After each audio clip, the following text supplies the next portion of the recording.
कल दिवाली था और दिवाली हो और आतिशबाजी ना हो, ऐसा हो नहीं सकता है। कल राजधानी पटना में देर रात तक आतिशबाजी होती रही। हालांकि एनजीटी ने एक आदेश जारी किया था एयर पोल्यूशन कंट्रोल बोर्ड को कि किसी भी तरीके की आतिशबाजी ना हो, पटाखे ना बेची जाएं, लेकिन पूरी दिन खरीदारी हुई पटाखे की और रात भर जो है वो आतिशबाजी होती रही। उसका नतीजा ये हुआ कि राजधानी पटना का जो प्रदूषण हवा है वो पूरी तरह से प्रदूषित हो चुकी है। और जो एयर पोल्यूशन इंडेक्स है उसका क्या अभी कहना है वो मैं आपको दिखा रहा हूँ। ये एयर पोल्यूशन इंडेक्स है, ये बिहार स्टेट कंट्रोल बोर्ड के द्वारा लगाया गया है, जिसमें ये पता करता है कि किस तरीके की हवा में अभी गतिविधि, हवा किस तरीके से है। और ये अभी ये बता रहा है कि जिस तरीके से कल दिवाली थी, पूरी रात आतिशबाजी हुई, जगह जगह पटाखे फोड़े गए, तो उसका नतीजा ये हुआ कि जो हवा है वो पूरी तरह से जहरीली हो गई है। हाँ, क्योंकि इसका जो पैरामीटर है जो ये बताता है कि अगर 100 से नीचे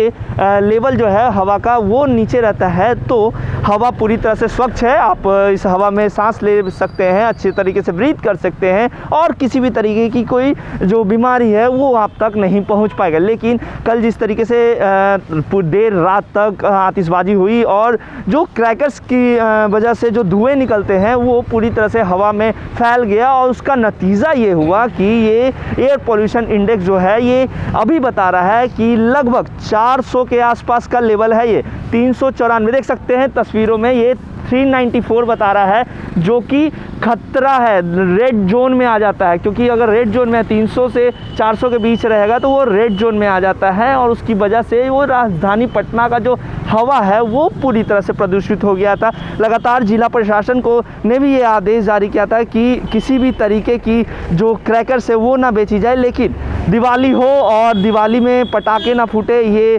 कहना गलत नहीं होगा। क्योंकि दिवाली रहते हैं तो लोग पटाखे फोड़ते हैं और पटाखे फोड़ने की वजह से ये होता है कि जो प्रदूषण है वो बढ़ जाता है और जो हवा में जो जहरीली हवा है वो पूरी तरह से परिवर्तन हो जाता है, हवा जो है वो पूरी तरह से जहरीली हो जाती है। और उसका नतीजा यही हुआ कि कल देर रात ही पूरी तरह से आतिशबाजी हुई। आतिशबाजी का नतीजा था कि जो एयर पोल्यूशन इंडेक्स है वो पूरी तरह से 394 पहुंच गया। आपको बता दूं कि इसकी वजह से कई ऐसी बीमारियां हैं वो हो सकती है। अगर दिल्ली की बात कर लूँ तो दिल्ली में भी लगातार जो एयर पोल्यूशन है वो बढ़ता गया और लगातार ये भी कहा गया था कि आतिशबाजी ना हो, पटाखे ना फोड़ो, लेकिन पूरी तरह से वहाँ भी आतिशबाजी हुई और उसका नतीजा वो हुआ कि दिल्ली पूरी तरह से धुंध की चादर में ढक चुका है। हालांकि राजधानी पटना में इस तरीके की तस्वीरें नहीं आई हैं, लेकिन जो अगर पॉल्यूशन की बात कर लूँ तो पॉल्यूशन पूरी तरह से बढ़ चुका है और हवा पूरी तरह से जहरीली हो चुकी है। जो रेड जोन की बात कर लूँ, रेड जोन में क्रॉस हो चुका है, क्योंकि 300 से 400 के बीच में अगर रहे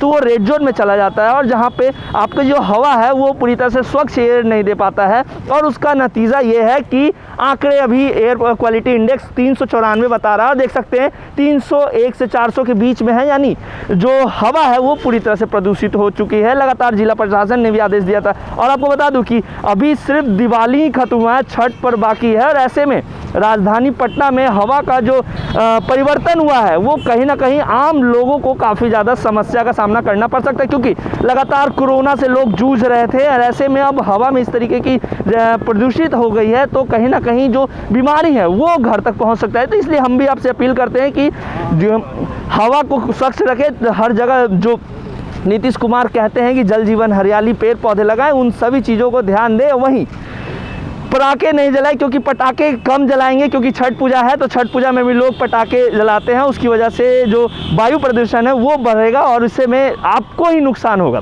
तो अभी की तस्वीर है ये। आपको बता दूं कि अभी का जो एयर पोल्यूशन इंडेक्स बताता है कि 394 है, हालांकि इससे 100 से नीचे होना चाहिए। अब देखने वाली बात है कि जिस तरीके से हवा पूरी तरह से प्रदूषित हो गई है, क्या अब ये घटता है? नहीं। बने रहेगा लाइव बिहार के साथ। अभी के लिए इतना ही, नमस्कार। लाइव बिहार यूट्यूब पर सब्सक्राइब और फेसबुक पर लाइक जरूर करें।